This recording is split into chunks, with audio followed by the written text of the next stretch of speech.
মই কেইটামান যোৱাকালিৰ কেবিনেটৰ সিদ্ধান্ত কেইটামান আপোনালোকক জনাব বিচাৰিছোঁ যাতে আপোনালোকে অকণমান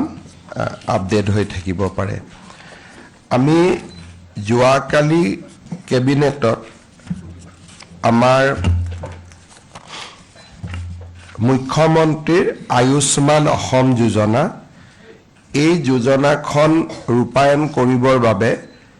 আমাৰ বাজেটত 500 কোটি টকা আছিলে তাৰে আমি 175 কোটি টকা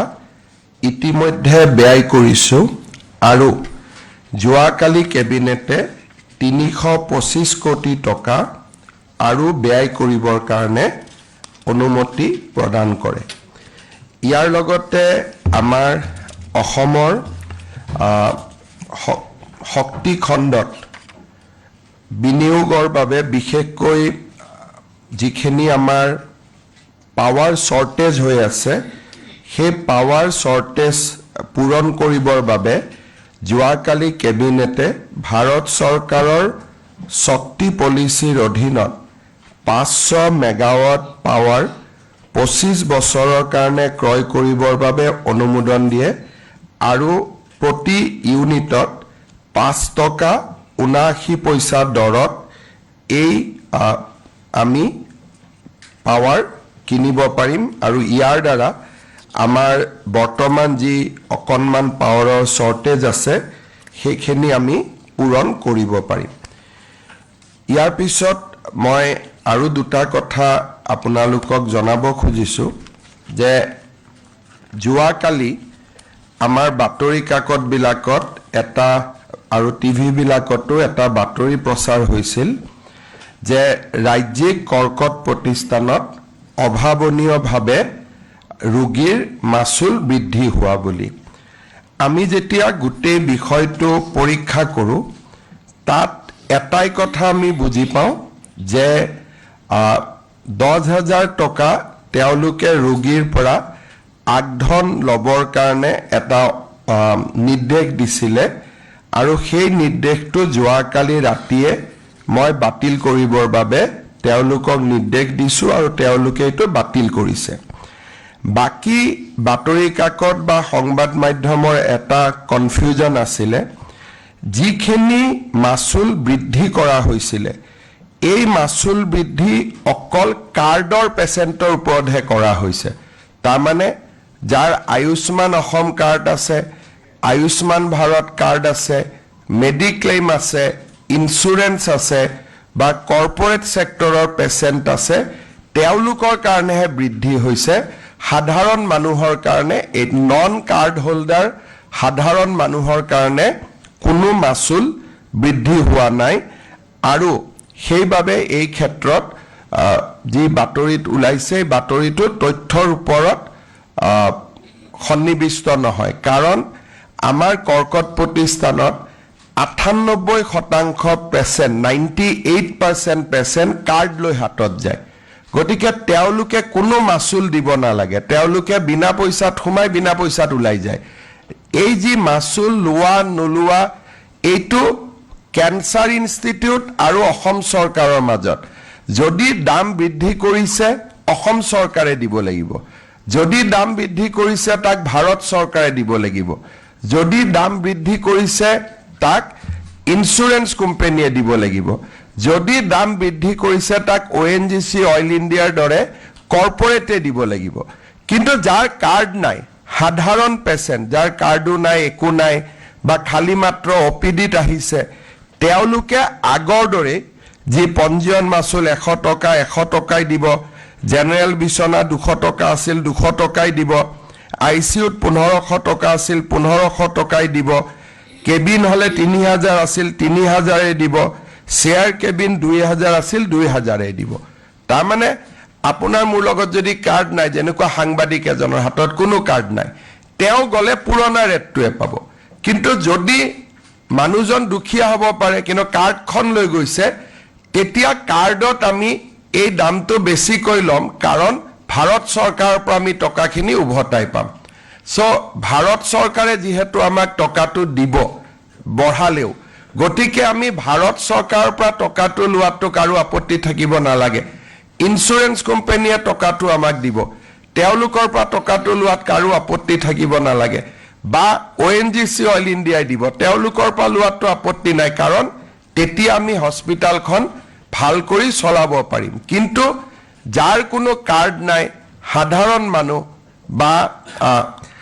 আমাৰ কোনো ধৰণে তেওঁলোকে চৰকাৰৰ পৰা সহায় নাপায়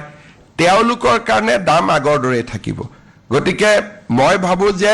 10,000 টকাটোক বাদ দি কোনো নিগেটিভ অৰ্ডাৰ নাছিলে আৰু 10,000 টকাটো আমি তেওঁলোকক নলবৰ কাৰণে ইতিমধ্যে নিৰ্দেশ দিছো দ্বিতীয়তে এইকেইটা দিন বাতৰি কাকত সমূহত কিছুমান নিউজ ওলাই আছে সিদিনাখন এটা বাতৰি কাকতত বাতৰি ওলাইছে যে মিছন বসুন্ধৰা 3ৰ বাবে চৰকাৰৰ কঠোৰ চৰ্ত স্কুল নামঘৰে প্ৰতি বিঘা মাটি দিব লাগিব 2.5 লাখ টকা এইটো ক্ষেত্ৰত মই বুজাইছো যে 500 টকা দিব লাগিব এই ধৰণৰ বাতৰি কিয় ভেৰিফাই নকৰাকৈ ইয়াত উদাহৰণ দিছে এখন ইংলিছ স্কুলৰ নিউজটো যদি ভিতৰত আমি পঢ়ো ইংলিছ স্কুলখন প্ৰফিট মেকিং তেওঁলোকৰ পৰাটো চৰকাৰে ল'ব কিন্তু নামঘৰ গীৰ্জা মছজিদ বা যিমান আছে গাঁৱত প্ৰতি বিঘাত মিছন বসুন্ধৰাৰ প্ৰিমিয়াম হল 500 টকা গতিকে ইয়াতে আকৌ মানুহক এটা ভয় খুৱাই দিছে যে 2.5 লাখ টকা ল'ব গতিকে মই ভাবো যে আনভেৰিফাইড নিউজ কৰিব নালাগে গুৱাহাটী বা আন জায়গাত যদি প্ৰফিট মেকিং স্কুল আহে বা প্ৰফিট মেকিং অনুষ্ঠান আছে তেওঁলোকৰ কাৰণে আমি ফুল ফিজ লম কিন্তু আমাৰ গাঁৱৰ নামঘৰ স্কুল অনুষ্ঠান প্ৰতিষ্ঠান এই গোটেইবিলাকে মাত্ৰ মিছন বসুন্ধৰাত প্ৰতি বিঘাত 500 টকা দিব লাগে তাতকৈ দিব নালাগে আৰু সেই 500 বিঘাও আমিয়ে ডাটা ঠিক কৰি দিও আমাৰ MLA মন্ত্ৰীসকলে ডাটা ঠিক কৰি দিয়ে গতিকে এই ক্ষেত্ৰটো উদ্দেশ্য প্ৰণোদিত বাতৰি কিছুমান উলিয়াই থকা হৈছে মই ভাবো যে এটো ঠিক কথা নহয় কথাখিনি মই এবাৰ ক্লিয়াৰ কৰি দিছো আৰু মিছন বসুন্ধৰাৰ ওপৰত মই আকৌ এবাৰ কৈছো যে আমি 24,280 টা নামঘৰ স্কুল কলেজ বিদ্যালয়ক আমি দিয়াৰ নাম অনুমোদন কৰিছো ইয়াতে আমাৰ যিমানখিনি অনুষ্ঠান আছে গাঁৱত তেওঁলোকে মাত্ৰ 500 টকা দিব লাগিব নগৰত 258 টা মাত্ৰ এনেকুৱা এলটমেন্ট আছে তেওঁলোক যদি প্ৰফিট মেকিং হয় 100% অফ জোনেল ভ্যালু দিব লাগিব আৰু যদি প্ৰফিট মেকিং নহয় তেতিয়া হলে only 30% of the zonal value দিব লাগিব তাকো দুটা ইনষ্টলমেন্টত দিব গতিকে গাঁৱৰ ক্ষেত্ৰত 500 টকা আৰু আমাৰ নগৰৰ ক্ষেত্ৰত যদি নামঘৰ হয় কিবা হয় তেতিয়া হলে নগৰৰ ক্ষেত্ৰতো আমি মাত্ৰ 50,000 টকা ৰাখিছো গুৱাহাটীৰ ক্ষেত্ৰত তাকো দুটা ইনষ্টলমেন্টত আৰু দিয়াখিনিও যাৰ 258 টা কেছ আছে যিখিনি প্ৰফিট মেকিং নহয় তাৰো ডাটা আদি আমিয়ে ঠিক কৰি দি আছো গতিকে এই ক্ষেত্ৰতো এখন ইংলিছ স্কুলৰ উদ্ধৃতি দি নিউজটো কৰিছে আৰু স্কুলে নামঘৰে এনেকুৱা এটা বিকৃত নিউজ কৰি দিছে যে সবে 2.5 লাখ টকা দিব লাগিব 500 টকাটো 2.5 লাখ বনাই দিছে মই ভাবো যে ইলেকশন আহিছে কংগ্ৰেছে এইবোৰ কথা কৈ থাকক আমাৰ আপত্তি নাই কিন্তু বাতৰি কাকত আৰু মিডিয়া তাৰ পাৰ্টি হ'ব নালাগে গতিকে পলিটিক্সৰ লগত পলিটিক্যাল পাৰ্টিৰ ফাইট হ'ব লাগে কিন্তু পলিটিক্স আৰু মিডিয়াৰ ফাইট হ'ব নালাগে আনভেৰিফাইড নিউজ হ'ব নালাগে মোক WhatsApp এটা কৰি দিলে মই কাৰেক্ট কৰি দিলো হেতেন গতিকে এইটো ক্ষেত্ৰত মই ভাবো যে আনভেৰিফাইড নিউজ দিয়াৰ পৰা যাতে আমি অকনমান বিৰত থাকো এতিয়া মই আমাৰ আৰু এটা আপোনালোকক মই ভাল খবৰ দিব খুজিছো ভাৰত চৰকাৰে যোৱা পৰহি দিনাৰ কেবিনেটত গুৱাহাটীত IIM Indian Institute of management প্ৰতিষ্ঠাৰ অনুমোদন দিয়ে আৰু গুৱাহাটীত ইণ্ডিয়ান ইনষ্টিটিউট অফ মেনেজমেন্ট প্ৰতিষ্ঠা হলে এইখন উত্তৰ পূৰ্বৰ দ্বিতীয় ইণ্ডিয়ান ইনষ্টিটিউট অফ মেনেজমেণ্ট হ'ব আৰু ভাৰতৰ 22nd 22তম ইণ্ডিয়ান ইনষ্টিটিউট অফ মেনেজমেণ্ট হ'ব গুৱাহাটীত IIT আছে নেশ্যনেল ল ইউনিভাৰ্চিটি আছে ফৰেনচিক ইউনিভাৰ্চিটি প্ৰতিষ্ঠা হোৱাৰ পথত আগবাঢ়িছে এইমছ আছে আৰু ইয়াৰ লগত IIM গুৱাহাটীৰ অনুমোদনে আমাৰ অসমক এটা ভাৰতৰ ভিতৰতে শৈক্ষিক প্ৰাণকেন্দ্ৰ হিচাপে গঢ়ি তুলিব আমাৰ IIMৰ পাৰ্মানেণ্ট কেম্পাছ পলাশবাৰীত হ'ব আৰু এই IIMখনক IIM আহমেদাবাদে মেণ্টৰিং কৰিব যেতিয়ালৈকে IIM গুৱাহাটীখন ঠন ধৰি নুঠে তেতিয়ালৈকে IIM আহমেদাবাদে এই IIMখনক মেণ্টৰিং কৰিব আৰু ইয়াৰ টেম্পোৰাৰী কেম্পাছত এই বছৰৰ পৰাই ক্লাছ আৰম্ভ কৰাৰ কাৰণে তেওঁলোকে চেষ্টা কৰিব অসম চৰকাৰে টেম্পোৰাৰী কেম্পাছ এটা প্ৰদান কৰিব এই সম্পৰ্কত এখন বিল আহিব লাগে এই বিলখন আমি আশা কৰিছো সংসদত 18 বা 19 তাৰিখে ইয়াক ভাৰত চৰকাৰে উপস্থাপন কৰিব আৰু সংসদত অনুমোদন হৈ যোৱাৰ লগে লগে আমাৰ IIM প্ৰতিষ্ঠাৰ বাট মুকলি হ'ব মই প্ৰধানমন্ত্ৰী নৰেন্দ্ৰ মোদী ডাঙৰীয়া আৰু মানৱ সম্পদ উন্নয়ন বিভাগৰ মন্ত্ৰী শিক্ষা মন্ত্ৰী ধৰ্মেন্দ্ৰ প্ৰধান ডাঙৰীয়াক ধন্যবাদ জনাইছো আমাৰ অসমত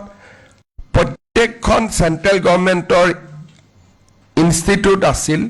একমাত্ৰ IIM খনে নাছিলে এতিয়া IIM গুৱাহাটী প্ৰতিষ্ঠা হোৱাৰ লগে লগে অসম এনেকুৱা এখন ৰাজ্য হ'ব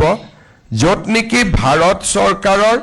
ফ্লেগশিপ ইনষ্টিটিউচন সকলো আমাৰ ৰাজ্যত পোৱা যাব আৰু স্বাভাৱিকভাৱে এই IIM গুৱাহাটীৰ প্ৰতিষ্ঠাই আমাৰ অসমক ভাৰতৰ শিক্ষাৰ মুখ্য ধাৰালৈ লৈ যাব যেতিয়া প্ৰথম IIM কংগ্ৰেছ চৰকাৰৰ দিনত হৈছিলে তেতিয়া মেঘালয়ত হ'ব নে অসমত হ'ব আমি অসমৰ কাৰণে তেতিয়া বহুত চেষ্টা কৰিছিলো কিন্তু আমি অসমত কৰিব পৰা নাছিলো IIM খন শিলঙলৈকে দিয়া হৈছিল কিন্তু আমি আপত্তিও কৰা নাছিলো শিলং যেহেতু মেঘালয় আমাৰ সিস্টাৰ ষ্টেট হয় কিন্তু আজি মেঘালয়ৰ পিছত দ্বিতীয়খন IIM অসমক দি ভাৰত চৰকাৰে অসমবাসীৰ বহুদিনীয়া অভাৱ এটা দূৰ কৰিলে মই ভাৰত চৰকাৰক প্ৰধানমন্ত্ৰী নৰেন্দ্ৰ মোদী ডাঙৰীয়াক পুনৰ এবাৰ ধন্যবাদ জনাইছো এই তিনিওটা বিষয়বস্তুৰ ওপৰত যদি আপোনালোকৰ কিবা সুধিব লগা আছে মোক সুধিব পাৰে তাৰ পিছত আমি আনুষ্ঠানিক কাৰ্যসূচীলৈকে যাম আৰু যদি নাই আমি ডাইৰেক্টলি আনুষ্ঠানিক কাৰ্যসূচীত যাব পাৰো ঠিক আছে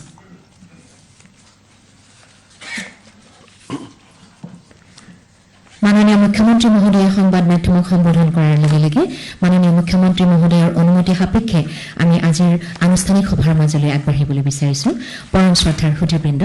অসমৰ স্পৰ্শকাতৰ আৰু দুৰ্গম অঞ্চলৰ মূল বাসিন্দা আৰু খিলঞ্জীয়া ভাৰতীয় নাগৰিকলৈ আগ্নেয়াস্ত্ৰৰ অনুজ্ঞাপত্ৰ প্ৰদান ব্যৱস্থাক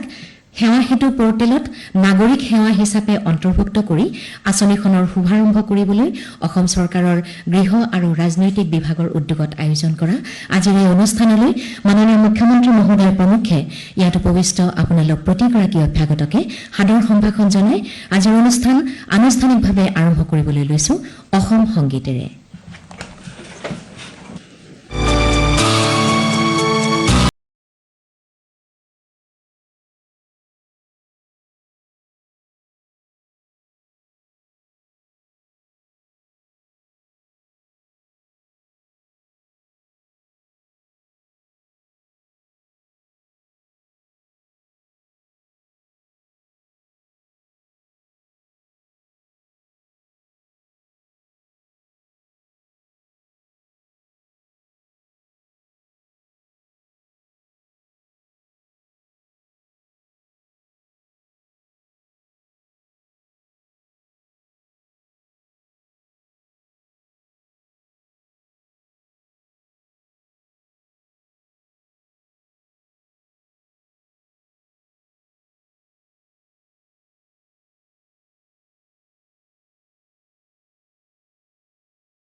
এতিয়া আদৰণি ভাষণ আৰু উদ্দেশ্য ব্যাখ্যা আগবঢ়াব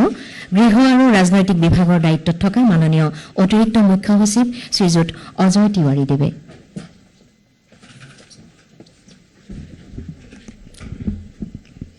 অসমৰ মাননীয় মুখ্যমন্ত্ৰী মহোদয় ডক্টৰ হিমন্ত বিশ্ব শৰ্মা,